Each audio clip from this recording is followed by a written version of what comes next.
Hi, it's Dennis Daly. Nice to have you along on All Week Theater, where we take a classic radio episode and play it out over 5 days. Now our final section of Sherlock Holmes.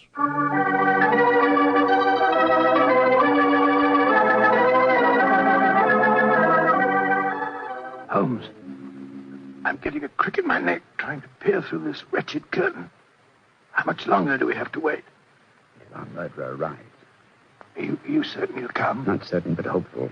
Extremely hopeful. You know who it is, don't you? Yes. But my proof is too thin for a court of law. I must catch him in the act. Here he comes. Splendid. Let's go up and grab him. No.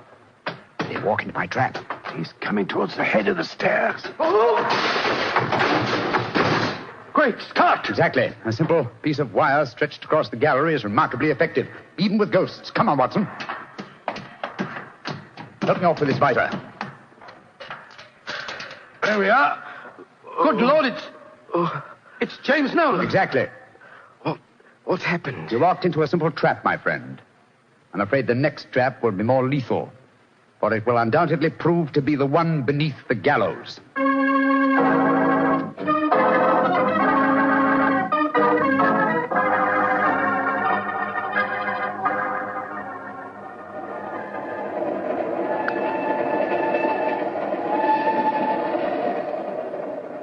Well, now that we're headed back for London, Holmes, perhaps you'll settle one or two points in the case that are bothering me quite a bit.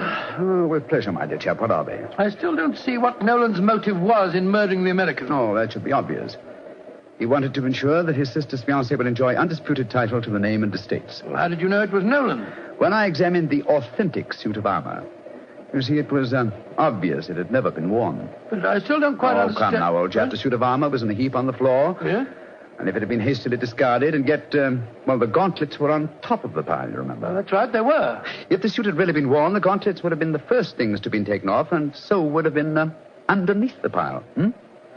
Obviously, therefore, the armor had been disarranged in order to make people believe the real ghost had walked. Yeah. After the American's death, the suspects were four. Miss Nolan, her brother, Thomas, the butler, and the Earl himself. Well, I ruled out Mrs. McClintock because, you remember, she was standing behind us at the time of the murder. Well, I'm beginning to understand. All the suspects except Nolan were small enough to have worn the armor. That's right. Therefore, only he could have pretended to use it. Pretended? But he did use it. Oh, no, my dear fellow. Undoubtedly, he procured a similar one of modern manufacture.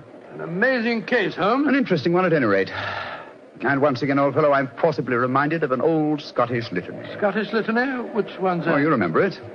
From ghoulies and ghosties and long-legged beasties and things that go bump in the night. Good Lord deliver us.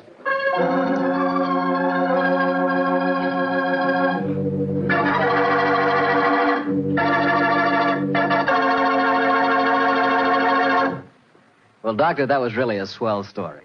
You know, for a while there, I was beginning to believe in ghosts. Well, I'm ashamed to admit it, but at the time, so was I. You know, this sounds silly, but I bet it would be fun to be one of those legendary English ghosts. You know, go around sticking your nose into everybody's business and playing practical jokes like mad and nobody able to figure out who did it. That would really be fun in a way. Well, you can go around scaring people all you want to, but not for me. I think a ghost leads a terrible life myself.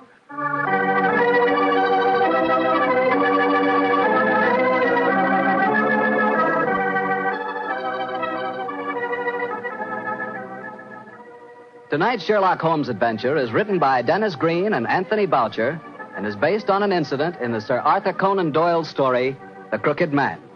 Mr. Rathbone appears through the courtesy of Metro-Goldwyn-Mayer, and Mr. Bruce through the courtesy of Universal Pictures, where they are now starring in the Sherlock Holmes series.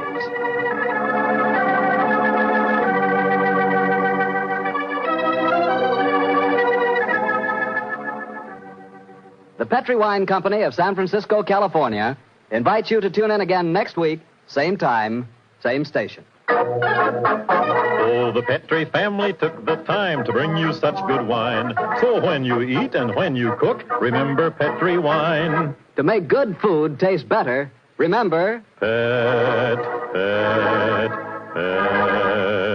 wine.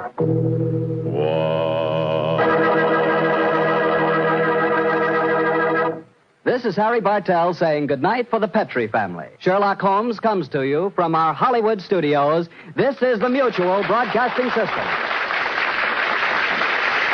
And there were 220 of the Basil Rathbone, Nigel Bruce Sherlock Holmes on radio.